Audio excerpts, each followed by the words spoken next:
Alright, Shalom. I want to start off by saying Kahala Yahweh, Wa Yahweh Shai, and double honor to the apostles and the elders of Great Millstone. And salutations, peace, and mercy to the elect, pushing this word in truth and sincerity across the four corners of the earth. Just wanted to make a quick video on staying true to yourself. You know, being real in this truth. So I'm going to entitle this video to "Stay Real" because a good point, something that inspired this video was I heard one of the brothers in LA. I was watching the video and they were talking about how the Passover is coming up. We're right around the time of the Passover, and we all know that you know the time leading up to the Passover, the Most High starts sifting out. I mean, he's always sifting, but you start losing heavy numbers. Brothers who you once thought were sincere in this truth, their true colors are revealed. Because you have to when you go into the Passover to drink the wine, which signifies the Hashai's blood, and to eat of the unleavened bread and the bitter herbs, and then to keep the Passover entirely, you have to be a man worthy enough to do that. First of all, you can't be committing adultery all out throughout the year, coming all the way up to maybe a week before the Passover, and think that you can just go and keep the Passover and everything's going to be okay. The Most High is not mocked of anybody. You can't snake your way around getting on the good graces of the Most High. That's why the brothers who are still in this thing from the very beginning when they got in, and the elders who are still in this thing from the very beginning when they got in, they have strong integrity, which was built upon through the words of the Most High. All right, they not just anybody can. That's why the apostles will get on all these other different Israelite camps to just let anybody come to their Passover, and and treat it like a celebration when really it's a solemn assembly. All right, when you go into the history of the Passover and you go into everything that happened, nothing there was nothing there to really be happy about, But anyhow, my point is that what I was talking about the Passover because it's a metaphor for this whole truth, man. Because in the very beginning, in the beginning of the year, you'll have brothers who, the Passover just finished, and now because every year you want to be building. I mean, every day essentially you want to be building, but it's good to set goals for yourself in this truth to build, so you can constantly be building yourself. You don't want to be standing still. Every year you're the same person. You haven't grown. You haven't learned anything more. You haven't grown in the faith, in your faith. You want every year to be a build up year. So when you're first starting this truth, everything's exciting, everything's good, everything's sweet. But just like just like in any other, and just like in any marathon, it's the very end that really counts, because that's when, or the very end that's very significant, because that's when you see who truly are true to the Most High's word, man. You have so much brothers that you start out with in the very beginning, and throughout the years, the time all leading up to the end, that herd of so-called so-called sincere brothers has really thinned out. Now you only have a few number, so that's kind of like, and that in itself, those guys who last in the end, those guys were true to Yahweh Shai, Yahweh Bashem Yahweh Shai, and true to his word. They went out every week, all right, weekend and week out. They studied every week. They fought the flesh every day of that week, of that year. You know, they even when you fail, it's about fighting and putting up the what's the word I'm looking for? Putting up the effort to fight against the flesh. Eventually, your spirit is going to get built up. But to do that, to do all of these things, you really have to have faith. Your faith actually has to be pure when it comes to this truth. You really have to believe in this thing. You know. So, anyways, uh, without further ado, I'm going to read Ezekiel chapter 33, and I'm going to start at 30. And it says, "Also, thou son of man, the children of thy people are still talking against thee by the walls and the doors of the houses." And, I liken this unto you scoffers and scorners, man. This is what you guys do. You whisper about the men who are doing this work. You so-called, you clown us. You scoff at us. You scorn at us for righteousness, which just makes you wicked.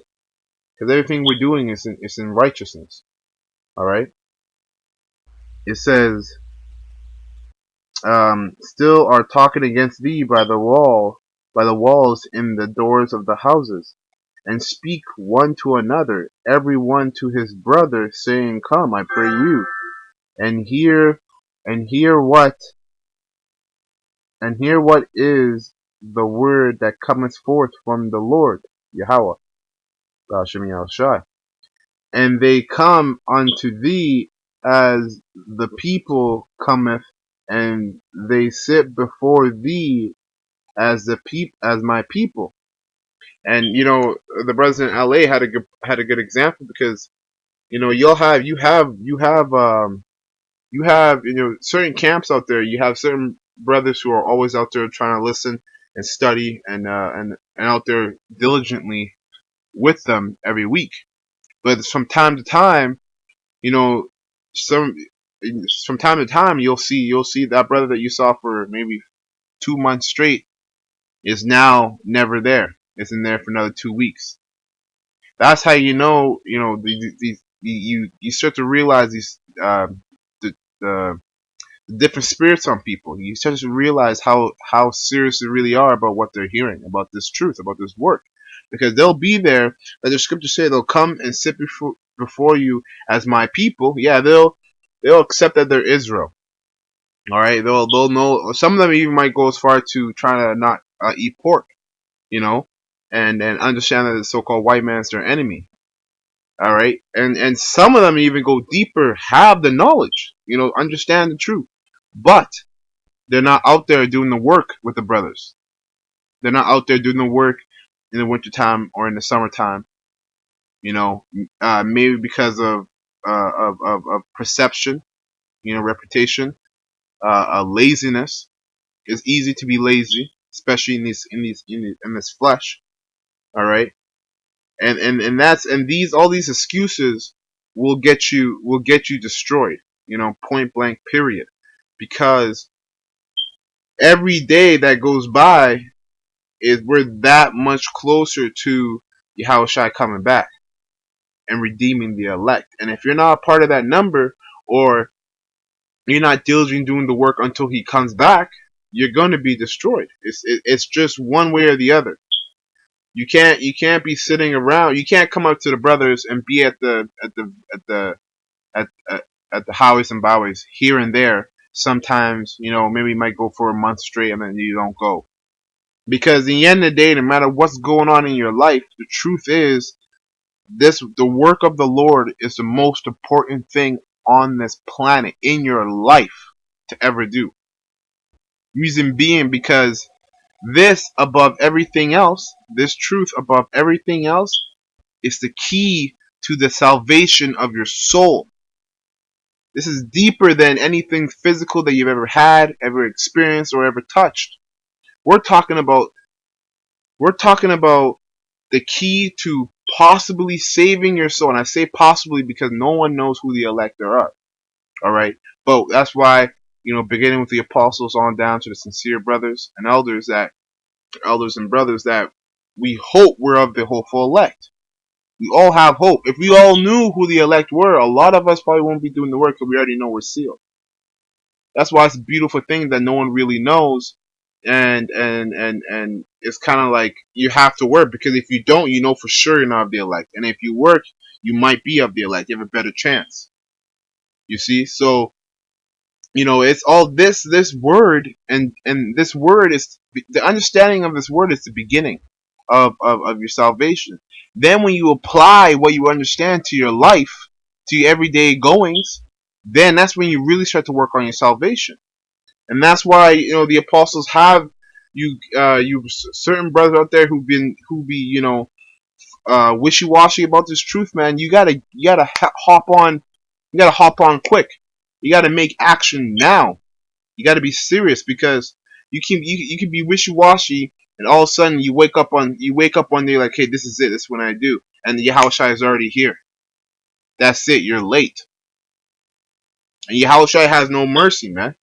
Or he has no respect of persons. You could have been a sincere brother who knew the truth, but you're not doing the work.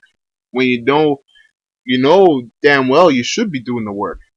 Even if you're the only person who understands the truth in the city that you're in, or the town wherever you in, set up a camp. You got some one man camps out there, man, and you got a brother in Mexico doing it by himself. You know, Missouri, you had a brother there by himself, and he obtained two other brothers, if I'm not mistaken, or another brother there. So when you're by yourself in the city and you're the only one who knows the information, the truth, well, that's the Most High testing you, man. He would never let you be a one man camp if he didn't think you could handle it.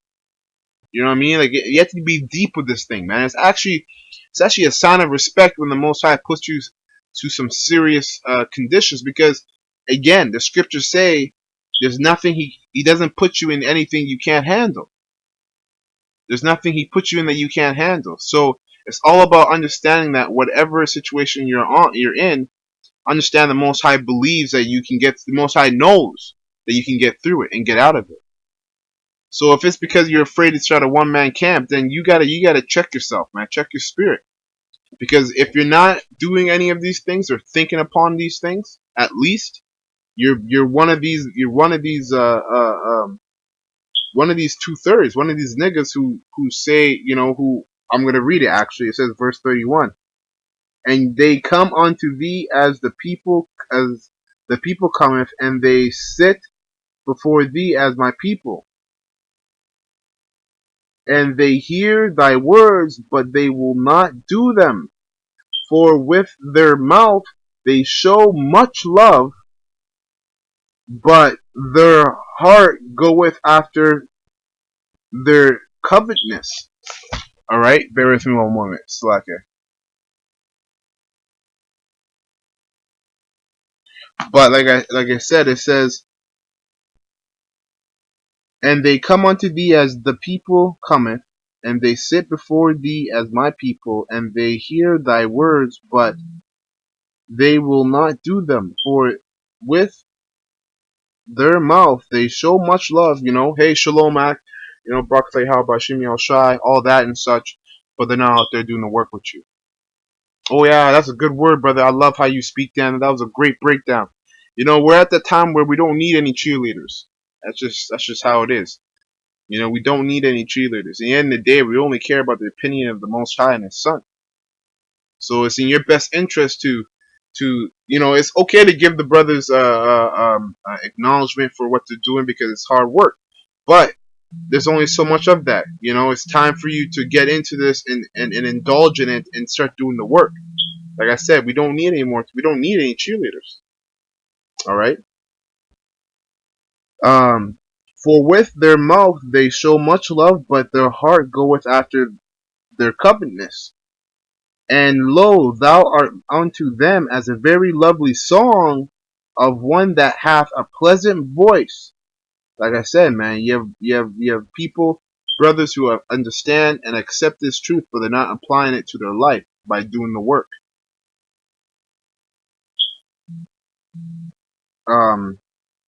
Of one that hath a pleasant voice and can play well on an instrument, for they hear thy words, but they do them not. And this truth is likened unto a song, man, a pleasant song. All right. It says, verse 33, and when this cometh to pass, lo, it will come. Then shall they know that a prophet hath been among them. That's right, because when all hell breaks loose finally, and that's when you decide to come into decide to actually start doing the work, it's going to be too late, because every brother that reproved you and told you that you need to be doing the work now, you need to be you need to be doing the work now, you need to be out here and preaching the word, and you know blowing them, waving them off, kind of like, yeah, I know, brother, I'm gonna get to it, I'm gonna get to it. Well, then you'll know that this is serious, and that's going to be unfortunately too late. All right, so this is a message to all you brothers who out there who are wishy-washy about this thing, that it's time for you to get serious, because the Most High is coming soon, very soon. And if you don't know that, you can start looking into the news, start watching the news, and see what's going on around in the world. All right. So with that, I hope this video was edifying, and I want to say Ka Halal Yahweh, Wa Yahweh Shai. Double honors to the apostles and the elders of Great Millstone. The salutation to the elect pushing this word in truth and sincerity across the four corners of the earth. And death and destruction to this wicked kingdom. Shalom.